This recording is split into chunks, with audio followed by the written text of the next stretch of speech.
Voilà, l'artiste Adassa nous a permis de mettre le cap sur la deuxième rubrique de cette émission, c'est bon à savoir. Je rappelle que nous sommes en compagnie de M. Kader Diarra-Souba, conférencier et consultant en entreprise. Aujourd'hui, avec lui, nous parlons des associations diasporiques et de l'investissement en Côte d'Ivoire. C'est la deuxième partie. Alors, étant donné que tout le monde ne nous a pas suivis, ou encore pour rafraîchir la mémoire, on va essayer de récapituler tant soit peu ce qui a été dit la semaine dernière. J'aimerais d'emblée vous remercier, Caroline, pour l'opportunité que vous nous donnez de nous exprimer sur les antennes de la RTI. Nous abordions la semaine dernière le thème de diaspora et la problématique de la diaspora et des investissements et des différentes associations diasporiques également. Avant d'entrer dans le vif du sujet et aujourd'hui, parce que je sais que nous sommes très attendus également, il faut signifier que le thème de diaspora sert à désigner toutes sortes de phénomènes résultant de migration de population dans plusieurs pays. C'est-à-dire, tout simplement, c'est l'ensemble des personnes qui vivent hors de leur pays, que ce soit de façon temporaire ou de façon permanente. De façon permanente, on va dire, on fait un clin d'œil à ceux qui vont se chercher, entre guillemets, et de façon temporaire, on parle de nos chers étudiants qui vont faire leurs études pour revenir au pays. Mais il faut dire que... ceux qui partent aussi pour des formations... Ceux qui partent également pour des formations, pour leurs études, en tout cas, globalement, ils sont mis dans le compte de la diaspora. De la diaspora. D'accord. Alors, on a parlé aussi des conditions difficiles dans lesquelles la plupart de nos concitoyens vivaient.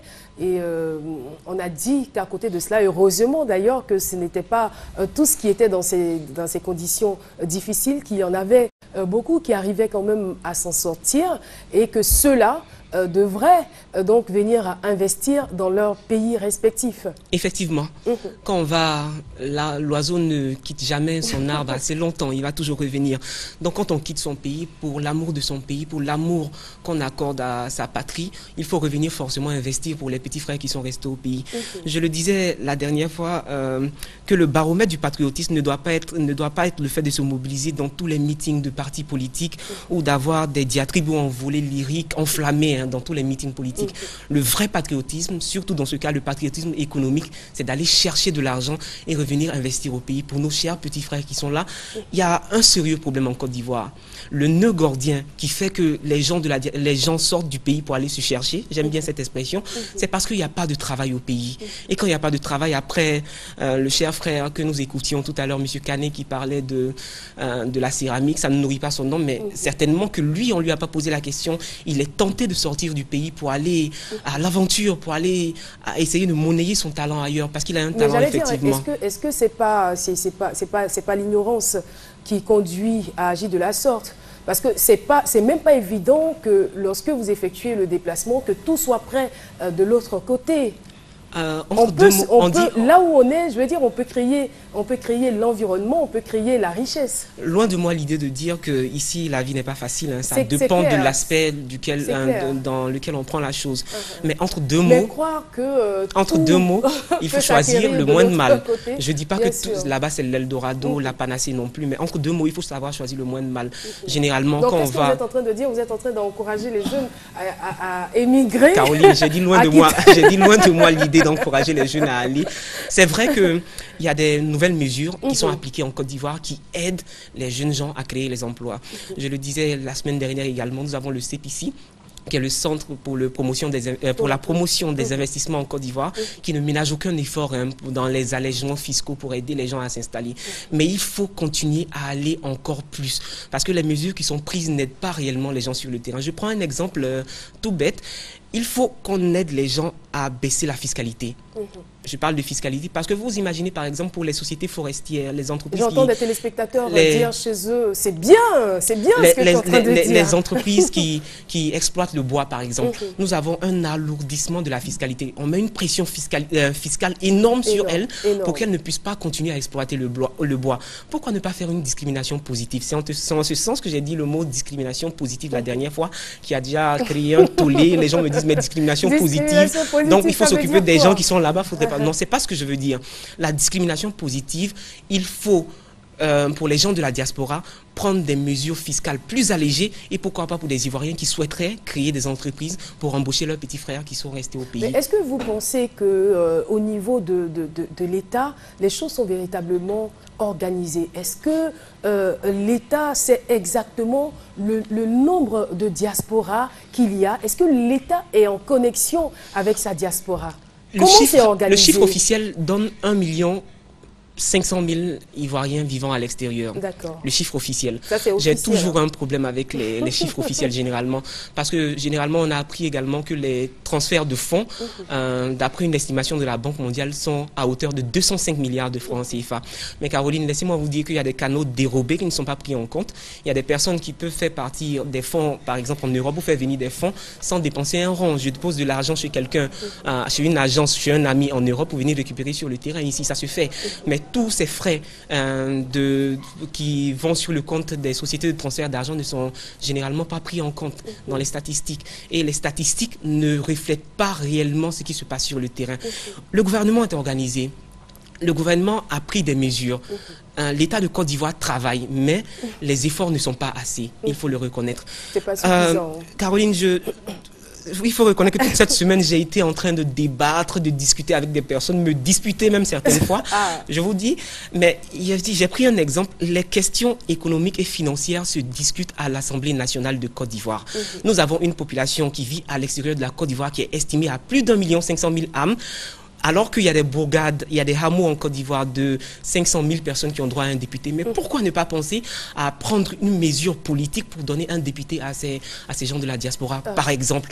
Parce que les gens vont me parler... Mais comment ça serait organisé? Je veux dire, vu que la diaspora, sinon nos concitoyens sont disséminés un peu partout dans le monde, est-ce que ce serait facile de le faire? Est-ce que ce n'est pas déjà le rôle que jouent les différentes ambassades dans les pays?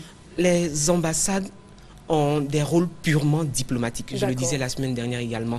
Les consulats gèrent plutôt les contingences administratives entre les personnes et tout ça, entre les difficultés que les Ivoiriens ont. Mais les difficultés réelles, c'est-à-dire les problèmes réels auxquels les Ivoiriens sont confrontés, ne sont pas pris en compte. Je veux venir investir en Côte d'Ivoire. On me parle de CPC. J'habite à Lyon. Je vais me payer le train pour aller à Paris, tout ça, pour aller chercher les informations. Rien n'est centralisé en fait. Rien n'est centralisé. Il faudrait penser à avoir également une représentation pour les gens de la diaspora dans le Conseil économique et social. Je le disais tantôt, plus de 205 milliards de francs CFA, selon les chiffres officiels encore une fois, qui sont envoyés des pays occidentaux vers la Côte d'Ivoire aujourd'hui.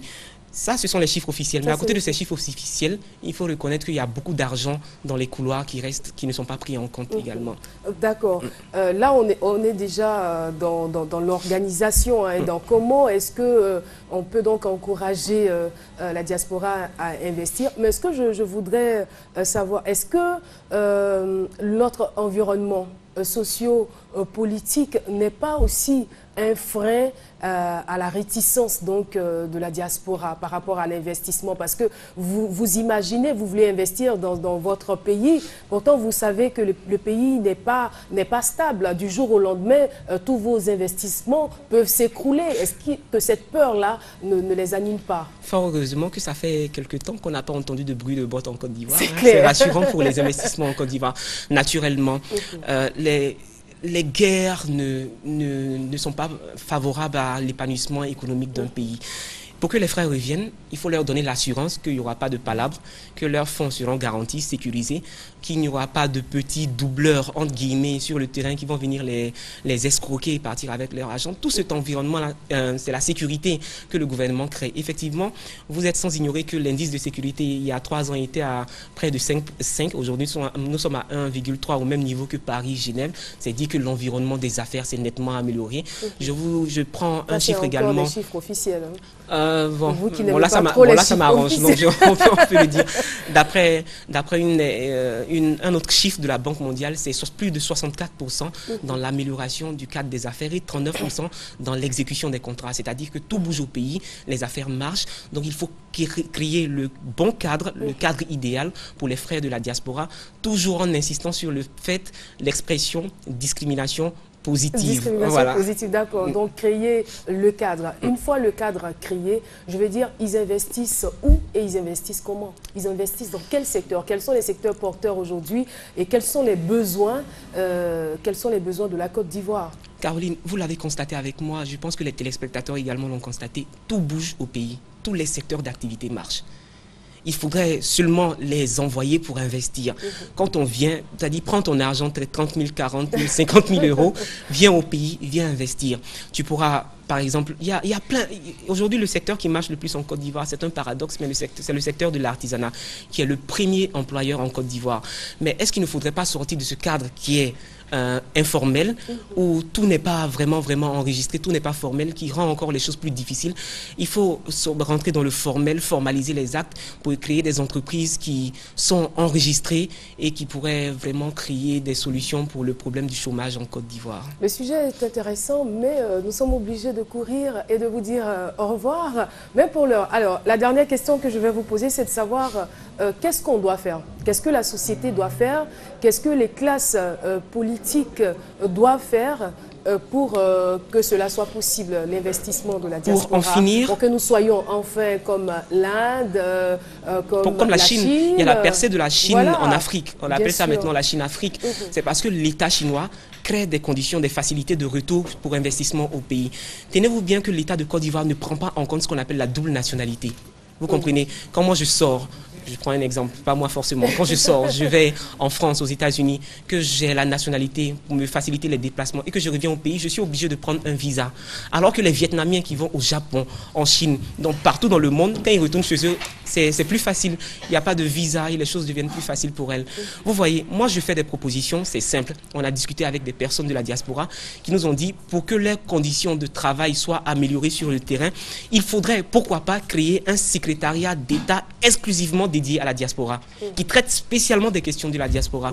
Secondo, on pourra parler d'une adhésion au Conseil économique et social, vu le pôle économique et financier important que représente également la diaspora. Et tertio, et finalement, se tourner vers l'Assemblée nationale de Côte d'Ivoire pour faire un petit clin d'œil quand même un seul député, pour les défendre, pour prendre en compte leurs problèmes, pour aller expliquer quelles sont leurs réelles difficultés qu'ils croient sur le terrain à l'hémicycle de Côte d'Ivoire. D'accord. Je suis tout de même d'accord avec tout ce que vous avez dit, mais encore une fois, j'insiste sur le problème de la mentalité. Il faudrait aussi que les mentalités africaines puissent changer afin que les aides que nous recevons puissent être utilisées à bon escient. Caroline, nous aurons certainement le temps d'en parler. Il faut qu'on organise une forme de moratoire pour la jeunesse ivoirienne. Le coupé décalé, c'est bon, mais il faut passer au concret. Il faut quitter dans le fictif, je le dis toujours. Merci beaucoup, Monsieur Kader Diarra-Souba. Je rappelle Caroline. que vous êtes conférencier et consultant d'entreprise. Vous avez parlé du coupé décalé. Eh bien, voici une vidéo d'Abou Nidal. On se retrouve pour la suite de cette émission.